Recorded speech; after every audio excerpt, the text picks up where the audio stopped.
Mișcă-ți portul. Acum m-am și mișcat, ia uite bă ce viteză am.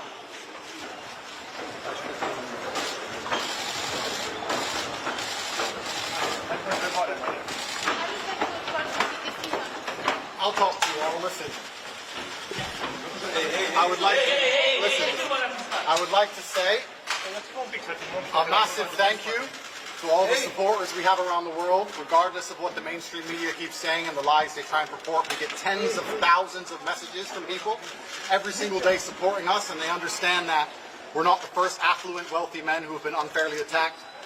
In our situation, unfortunately, it happens quite often. So I want to thank the whole world for all the support we get. I also want to give a very special thanks to Romania and the Romanian people. The number of Romanian people who send me messages of support is absolutely fantastic. This is my home. I love this country. I'm going to stay here regardless, no matter what. And I look forward to being found innocent in the end of everything. So thank you all very much. And speak again soon. Thank you.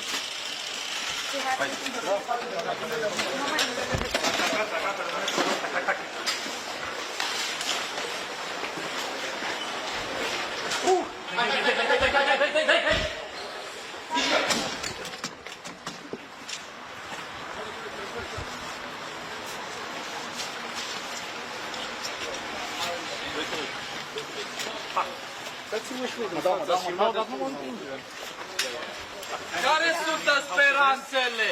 O să rămâneți în arest la domiciliu sau în liber? You are free and not free. Nu știu acum ce o să zic. Dar ce crezi? O să îți admită cererea? Trepte, grijă la trepte. Stai clar, da? 2 cu 2.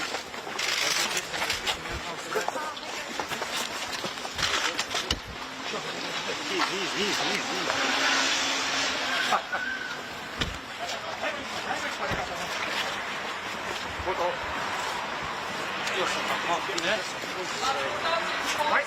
Pe domnul avocat. Ai grijă la scări. Hai mă mai spate, mă, ca faci cu ravatul de mai spate.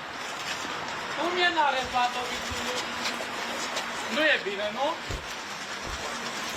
Cum e bine în arest la domiciliu?